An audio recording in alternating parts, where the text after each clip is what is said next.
Selamat datang di channel Simar Imam. Sembari mendengarkan tinggalkan like dan komentarnya bosku. Jangan lupa pasang headset kalian. Siapkan kopi dan camilan. Lupakan pahitnya kehidupan. Mari kita dengarkan sambil rebahan.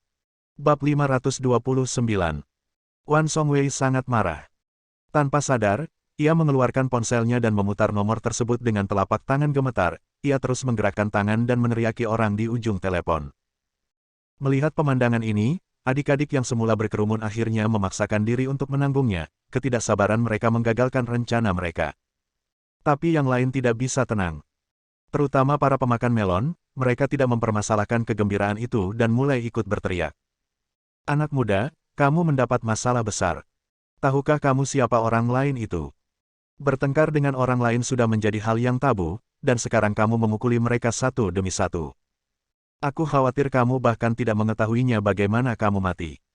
Awalnya, kupikir jika kamu meminta maaf kepada orang lain dan mengakui kesalahanmu, kamu mungkin bisa melupakan masalah ini. Tapi sekarang, kamu bahagia, tapi keluargamu mungkin terlibat. Orang kaya hanya naik kereta untuk merasakan hidup. Apa menurutmu orang itu seperti bawang yang bisa dimanipulasi sesuka hati? Kamu masih muda. Anak muda terlalu impulsif. Orang-orang ini jelas ada di sini untuk menyaksikan kesenangan itu. Namun perkataannya juga terungkap dari tingkah lakunya, ia patah hati dan dadanya berdebar-debar, seolah-olah ia adalah anak yang tidak bisa diajar. Kamu Tianzong. Saya sudah marah. Sekarang setelah Ye Tianzong mendengar penolakannya, bukannya berhenti, dia malah meningkatkan usahanya. Terutama, ditambah dengan penilaian orang-orang di sekitarnya, Ren Yurou sangat marah hingga seluruh tubuhnya gemetar. Dengan raungan yang keras, dia bergegas, meraih Ye Tianzong secara langsung, dan berteriak, saya tidak akan pergi ke ibu kota provinsi. Apa yang kamu suka? Apa yang kamu lakukan, aku? Didi. Ren Yurou tidak punya waktu untuk menyelesaikan pembicaraannya. Tiba-tiba terdengar beberapa peluit cepat. Semua orang tanpa sadar menoleh dan melihat ke atas, dan segera melihat staf berseragam stasiun kereta berlari dengan cepat. 7 atau 8 orang datang berturut-turut, dan mereka sangat agresif, sekilas terlihat jelas bahwa mereka datang dengan niat buruk. Melihat kedatangan mereka, orang-orang yang sedang makan melon mengangguk seolah-olah mereka sedang menunggunya. Bala bantuan telah tiba, dan pemuda ini mungkin akan dimarahi sekarang. Tuan Wan, bagaimana kabarmu? Kamu baik-baik saja. Di antara staf, salah satu dari mereka, seorang pria parubaya bertopi mirip bos, melihat Wan Songwei tergeletak di tanah dengan darah di wajahnya, dia ketakutan dan tanpa sadar berlari untuk membantunya dan bertanya dengan prihatin. Menjauhlah. Apakah kamu buta? Apakah kamu tidak melihat aku dipukuli seperti apa sekarang? Melihat kedatangan bala bantuan, Wan Songwei menjadi semakin marah. Pada saat yang sama, setelah mendapatkan kepercayaan diri, setelah dibantu berdiri, dia menunjuk ke arah Ye Tianzong di seberangnya dan mengutuk, kamu bocah nakal, kamu sangat tidak tahu malu. Saya sangat tidak tahu malu. Saya memberi Anda kesempatan karena Anda tidak tahu cara memanfaatkannya. Saya sangat terburu-buru sehingga saya tidak punya waktu untuk menemani Anda ke sini untuk mendapatkan tinta. Kalian, latih dia dengan keras untukku dan rekam video untukku nanti. Jika aku tidak bisa memaafkan kebencianku, kalian beberapa dari mereka bahkan tidak berpikir untuk bekerja di sini. Oh tidak, mereka bahkan tidak berpikir untuk tinggal di Linceng. Ya, bosnya ketakutan. Wan Songwei ini adalah seorang Buddha raksasa.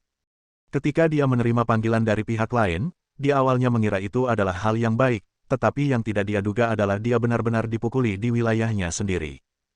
Jika dia melakukan kesalahan apapun, dia hanya akan melakukannya. Saya khawatir saya tidak tahu bagaimana saya mati. Sekarang, menghadapi permintaannya, saya harus berusaha sekuat tenaga untuk menghadapinya, dan saya juga harus melakukannya dengan sempurna. Oleh karena itu, setelah menerima perintah, dia memberi perintah dan beberapa anggota staf lainnya bergegas datang. Kamu Tianzong. Jika kamu benar-benar melakukannya demi kebaikanku sendiri, jangan berkonflik dengan mereka lagi. Mereka adalah staf di sini.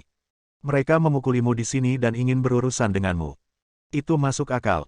Hari ini, meskipun kami tidak pergi ke ibu kota provinsi, Anda tidak diperbolehkan. Saya sangat yakin akan hal itu. Ren Yurou khawatir begitu sifat buruk Ye Tianzong muncul, tidak ada yang bisa mengendalikannya. Oleh karena itu, dia berbicara terlebih dahulu untuk menenangkan Ye Tianzong, tetapi tanpa diduga, kali ini dia benar. Sebelum dia dapat menyelesaikan kata-katanya, dia segera mengangguk dan berkata, orang yang ingin saya tangani adalah pria kaya ini. Sudah tidak ada hubungannya dengan orang lain. Aku menabrak orang atau semacamnya, dan aku akan pergi ke kantor bersama mereka nanti untuk menjelaskannya kepada mereka. Jangan khawatir, Yuro, masih ada 10 menit sampai tiba waktunya masuk ke dalam mobil, jadi masih ada waktu untuk semuanya. Sudah terlambat. Mereka membawamu pergi, dan dari interogasi hingga pemeriksaan dan rencana perawatan selanjutnya, hanya butuh beberapa jam, dan kamu tidak bisa melupakannya sama sekali. Aku tidak peduli. Singkatnya, kamu harus bekerja sama dengan pekerjaan mereka dulu. Nanti, aku akan mencari koneksi lain dan mencoba mengeluarkanmu. Tapi, aku tidak bisa pergi sekarang. Setidaknya, aku harus membuktikan bahwa pihak lainlah yang memprovokasiku lebih dulu. Kamu. Paling-paling, itu hanya pembelaan diri. Mendengar kata-kata Ren Yuro, Ye Tianzong merasa hangat di hatinya. Di saat yang sama, melihat wajahnya yang memerah sekarang, sejujurnya, dia cukup manis. Adapun pemikirannya, ia ingin berurusan dengan Wan Songwei untuk sementara waktu hanya untuk mempertahankan haknya sebagai seorang suami. Di saat yang sama, ada begitu banyak orang yang berbicara di sini, sungguh tidak nyaman untuk berkelahi. Bagi para pekerja ini, menghubungi mereka semudah menelepon. Tangkap dia. Bawa ke kantor. Jika kamu berani melawan, kamu akan dipukuli di tempat. Mereka adalah pengelola stasiun kereta. Namun, orang yang disinggung oleh pemuda ini kali ini adalah Wan Songwei. Oleh karena itu, untuk tampil di depan satu sama lain, mereka melakukan segala yang mereka bisa. Tapi siapa yang tahu? Ketika mereka tiba, Ye Tianzong sebenarnya langsung menyerah, merentangkan tangannya dan berkata, saya tidak akan melawan, saya akan pergi bersamamu. Dia main mata dengan istriku dan aku berurusan dengannya. Tidak ada yang salah dengan itu. Dan saya memang memukul seseorang di sini. Sebagai manajer, Anda datang kepada saya untuk ditanyai. Ini memang masuk akal. Saya ikut dengan Anda, dan istri saya akan menjadi saksi saya. Saya harap Anda dapat menegakkan hukum dengan tidak memihak. Membawa pergi. Pemimpinnya mendengus dingin, dan setelah berteriak, 4 orang segera mengantarnya pergi. Ren Yuro juga dibawa pergi oleh salah satu anggota staf wanita. Sebelum pergi, kepala suku mendengus dan berkata, interogasi. Anda punya ide yang cukup bagus. Saya telah menyinggung Wan Songwei. Bagaimana Anda mati? Tidak tahu sama sekali. Kemudian, pasangan muda itu dibawa ke tempat kerja oleh beberapa anggota staf. Melihat pemandangan ini, penonton lainnya, puas, mengangguk dan mulai berbicara. Kamu masih lebih pintar seiring bertambahnya usia. Apakah pemuda ini tahu bagaimana menyerah sekarang? Sayang sudah terlambat. Apa yang baru saja dia katakan? Terima pemeriksaan silang. Selidiki dan kumpulkan bukti. Dan biarkan istrinya menjadi saksi. Hahaha, sungguh membuatku tertawa. Apakah dia naif, atau apakah dia menganggap sifat manusia terlalu sederhana, dan apakah dia tidak tahu kata kekuatan di dunia ini? Saya pikir dia mungkin tidak bisa keluar kali ini. Bahkan jika dia keluar, dia mungkin akan menjadi cacat dan akan hilang seumur hidupnya. Karena tidak ada keseruan untuk ditonton. Selain itu, karena takut membahayakan ikan di kolam, para penonton berpencar seperti burung dan binatang setelah tinggal sebentar. Adapun Wan Songwei, saat ini, dikelilingi oleh beberapa adik laki-lakinya, dia berjalan perlahan menuju stasiun. Sedang berjalan. Salah satu adik laki-lakinya, rambut keriting, berkata dengan marah, Saudara Wan, jika kamu tidak menghentikan kami sekarang, kami akan langsung membunuh bajingan kecil itu. Apa yang Anda tahu? Jaga dia dan serahkan pada staf di stasiun kereta. Saya menyuruh mereka untuk merekam video untuk saya setelah mereka menyelesaikan pekerjaan mereka. Kami datang ke kota kali ini untuk mempunyai tugas besar. Sekarang sudah selesai, tidak mungkin hal itu akan menimbulkan masalah lebih lanjut.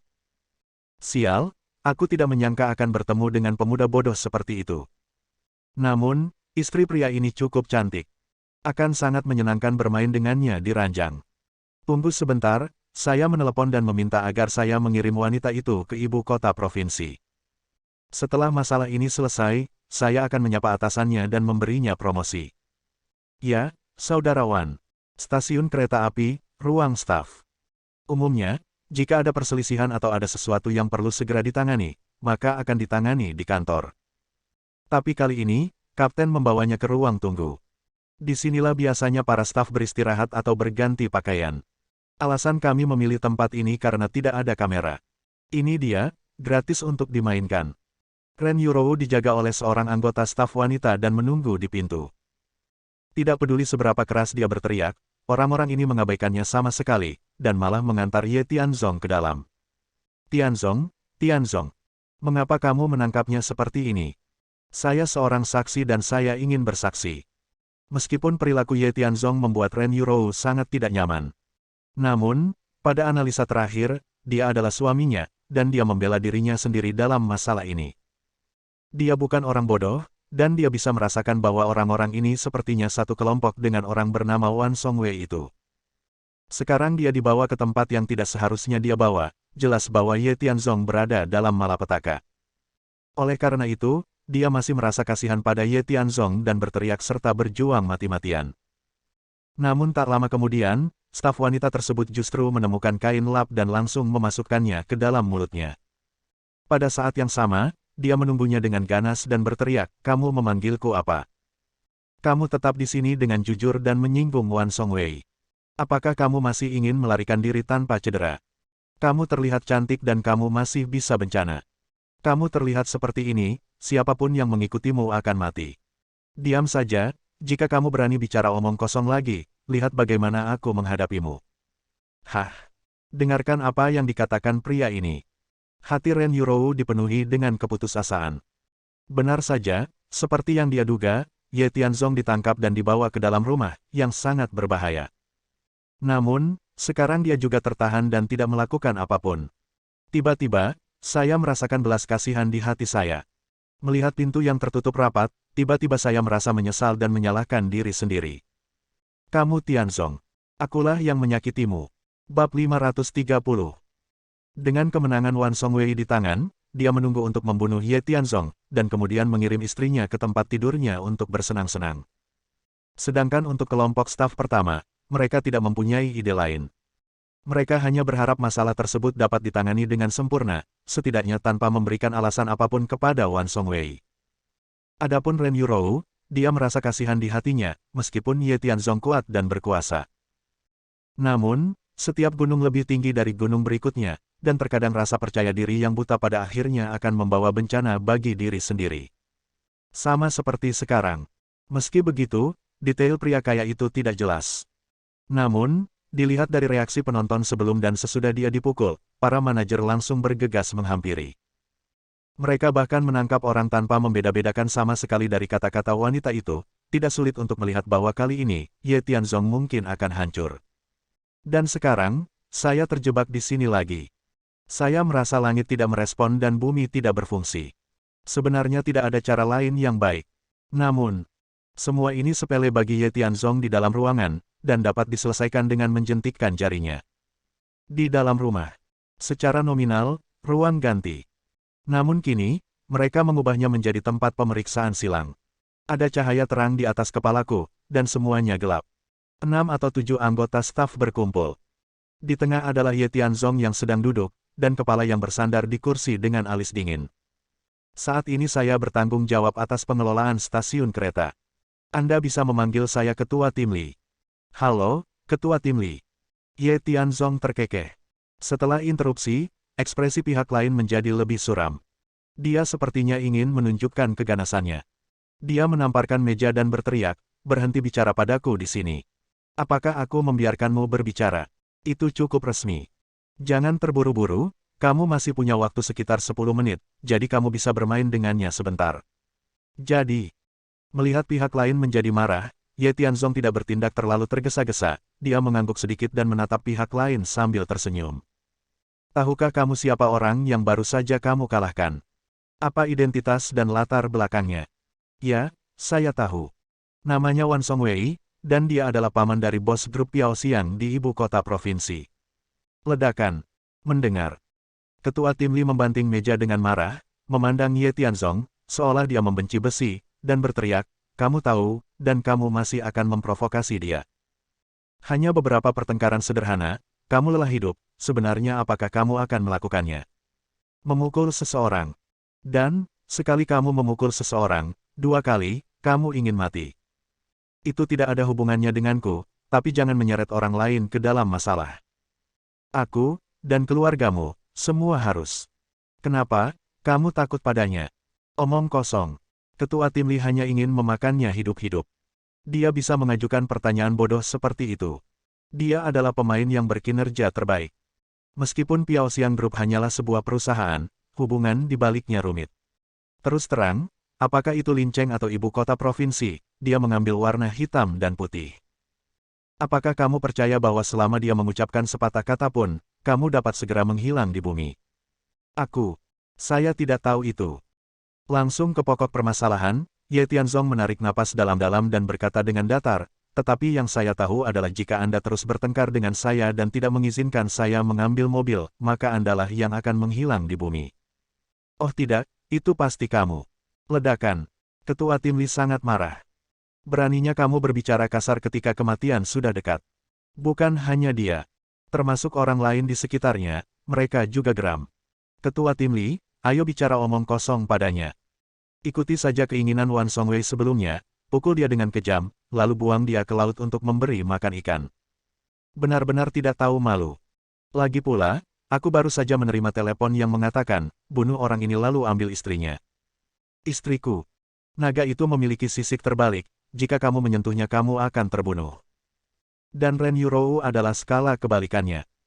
Hal-hal lain tidak menjadi masalah, tetapi selama itu menyangkut Ren Yurou, gangguan apapun pun dapat menimbulkan reaksi keras darinya. Kenapa, kamu takut sekarang? Aku sudah memberitahumu sejak lama bahwa tidak masalah apakah kamu mati atau tidak, tapi jangan libatkan orang lain. Sama seperti istrimu. Wan Songwei menyuruhku untuk mengirim istrimu ke sana nanti. Kalau tidak, menurutmu mengapa aku akan meninggalkannya di sini? Apakah benar-benar untuk menjadi saksi? Sebenarnya kami tidak ingin membantu para tiran berbuat jahat. Kami hanyalah pelayan yang keluar untuk mencari nafkah. Kami hanya berpikir untuk mengubah hal-hal besar menjadi hal-hal kecil dan mengubahnya menjadi hal-hal kecil. Mengenai hal ini, menurutku masih ada ruang untuk penebusan. Sedangkan untukmu, kamu bisa memberikannya kepada orang lain nanti. Wan Songwei menelepon untuk meminta maaf, lalu aku mengirimmu ke sana untuk memberi mereka hadiah. Pokoknya, selama kamu bersedia mengeluarkan uang dan kami berdoa untukmu, kamu harus bisa bertahan hidup. Saya benar-benar tidak menyadari bahwa Anda masih memiliki hati nurani, jadi Anda tidak membuat orang menemui jalan buntu. Ye Tianzong menghela nafas. Awalnya dia berpikir untuk membunuh, tapi sekarang dia mendengar apa yang dikatakan pihak lain, itu bukannya sia-sia, setidaknya masih ada ruang untuk keselamatan. Mendengar kata-kata Ye Tianzong, Ketua Tim Lee tersenyum tak berdaya dan berkata, saya juga tidak menyukai Wan Songwei, tapi apa yang bisa saya lakukan? Dia adalah pria yang bersuara lembut dan tidak ada yang bisa dilakukan selain mengikuti perintah. Jadi, Anda adalah yang satu, aku akan mengikutimu dapat dianggap bahwa kita pernah berurusan satu sama lain sebelumnya. Singkatnya, kali ini aku menderita impulsif. Kamu, biarkan aku menelepon. Setelah panggilan, jam 2. Saya akan membantu Anda menyelesaikan masalah Wan Songwei. Pada saat yang sama, jika Anda ingin dipromosikan, Anda bisa, biarkan saya membantu Anda. Namun, prasyaratnya adalah Anda harus mematuhi hukum di masa depan dan tidak membantu orang lain melakukan kejahatan. Apa-apaan? Ketua Tim Lee berbicara dengan fasih. Tiba-tiba mendengar kata-kata Ye Tianzong, dia mengira dia sedang berhalusinasi. Dia memandangnya dengan bingung, lalu memandang orang lain. Tiba-tiba, 6 atau 7 anggota staf tertawa terbahak-bahak, memandang Ye Tianzong seolah-olah mereka adalah makhluk yang menyedihkan. Hahaha. Apakah anak ini belum bangun? Apakah dia akan menangani Wan Songwei sendirian? Bagaimana cara menghadapinya? Haruskah dia berlutut dan memohon belas kasihan atau meminta maaf? Lupakan saja, kamu sebenarnya mengatakan bahwa kamu akan membantu ketua tim Lee kita dipromosikan. Jika kamu dapat mempertahankan posisimu saat ini, kamu sudah menjadi Amitabha. Kamu pikir kamu ini siapa? Hanya saja kamu main-main dan berbicara omong kosong di sini. Menurutku Baceng itu orang gila. Kalau tidak, bagaimana kamu berani memprovokasi Wan Songwei? Oke, berhenti bicara omong kosong dan bunuh dia secepatnya. Yang lain tidak sabar. Ketua Tim Lee, sebaliknya, memandang pihak lain dengan bingung. Faktanya, Ye Tianzong telah terbiasa dengan sinisme mereka akhir-akhir ini, dan bahkan kebal terhadapnya. Ekspresinya tetap tidak berubah dan dia berkata dengan tenang, izinkan saya menelepon untuk mengetahui apakah itu mungkin. Saya akan menelepon. Setelahnya panggilannya, jika tidak berhasil, saya akan bekerja sama dengan Anda, Ketua Tim Lee. Jika saya bisa, itu akan menjadi peluang besar bagi Anda. Lagi pula, Anda tidak akan menderita kerugian apapun, jadi mengapa tidak melakukannya? Jangan dengarkan dia, Ketua Tim Lee, orang ini hanya. Oke, aku berjanji padamu. Tanpa menunggu orang-orang di sekitarnya membujuknya, Ketua Tim Lee, yang menyadari bahwa Ye Tianzong tidak biasa, tiba-tiba mengangguk setuju. Faktanya, dia tidak tahu pasti. Bagaimanapun, masalahnya sudah sampai pada titik ini, jadi tidak ada salahnya mencobanya. Lagi pula, seperti yang dikatakan Ye Tianzong, dia tidak akan menderita kerugian apapun. Paling-paling hanya buang-buang waktu saja, tidak masalah, Anda bisa menunggu. Kalian semua berhenti bicara. Memintanya menelepon mungkin untuk mengerahkan bala bantuan, tapi menurutku, jika Wan Songwei terprovokasi, tidak ada gunanya meski Raja Surga datang. Aku akan memberinya kesempatan untuk mati dengan damai. Selama itu tidak merugikanku, yang lainnya tidak masalah. Ketua Tim Lee berbicara. Meskipun yang lain mengeluh, dialah bosnya dan hanya bisa mendengarkannya. Untukmu. Kemudian, di bawah pengaturan Ketua Tim Lee, seseorang menyerahkan ponselnya dengan ekspresi agak menghina. Ye Tianzong tidak peduli, setelah beberapa klik, panggilan tersambung. Komandan. Yah, itu saja. Saya di stasiun kereta Linceng dan ada sedikit masalah. Tolong bantu saya menyelesaikannya. 1 menit, aku harus pergi, dan... Setelah Ye Tianzong selesai menjelaskan masalahnya dengan sederhana dan jelas, dia menutup telepon. Ketika yang lain mendengar kata-kata Ye Tianzong, mereka berbicara dengan fasih dan mereka akan pergi sebentar lagi untuk menyelesaikan masalah tersebut. Bukankah ini lelucon internasional? Kamu benar-benar bisa berpura-pura. Apa kamu pikir kamu bisa pergi hanya dengan menelepon? 1 menit, meskipun aku memberimu 10 menit, atau 100 menit, kamu tidak bisa pergi. Oke. Berhentilah meronta. Aku memintamu untuk menelepon, jadi kamu sudah menyerahkan. Lalu segera bekerja sama dengan Ketua Tim Lee dan lakukan apapun yang dia minta. Aku tidak peduli apakah kamu mati atau tidak, tapi jangan melibatkan kami. Para staf tidak bisa lagi menahan emosi mereka. Tapi Ye Tianzong tidak bergerak sama sekali, dan bahkan memberi sinyal kepada Ketua Tim Lee untuk menahannya. Ketua Tim Lee tidak berdaya, dia hanya ingin menyelesaikan masalah ini dengan cepat, tetapi ini membutuhkan kerja sama Ye Tianzong. Jika tidak, hal itu kemungkinan besar akan menyebabkan ketidakpuasan Wan Songwei. Baiklah, aku akan memberimu waktu sebentar. Sebentar lagi, saya ingin tahu obat apa yang Anda jual di labu ini. Oke, kalian semua, berhentilah berdebat. Itu membuatku merenung. Jika ada yang berani bicara omong kosong lagi, keluar dari sini. Ketua Tim Lee memamerkan kekuatannya. Sepertinya dia masih sangat mengintimidasi di mata semua orang. Orang-orang ini, tutup mulut. Namun, melihat Ye Tianzong, dia mengertakkan gigi. Ini hanyalah orang bodoh yang gila dan tidak punya otak. Mengapa repot-repot berbicara dengannya lagi? Lagi pula, 1 menit bukanlah waktu yang lama, pada akhirnya mari kita lihat trik apa lagi yang akan dia mainkan. Waktu berlalu menit demi detik. Dalam sekejap mata, waktunya telah habis. Ye Tianzong, waktunya telah tiba. Sepertinya apa yang disebut keajaibanmu tidak terjadi. Kalau begitu, ayo, berdering. Ketua Tim Lee menghela nafas dengan sedih. Sepertinya dia terlalu banyak berpikir.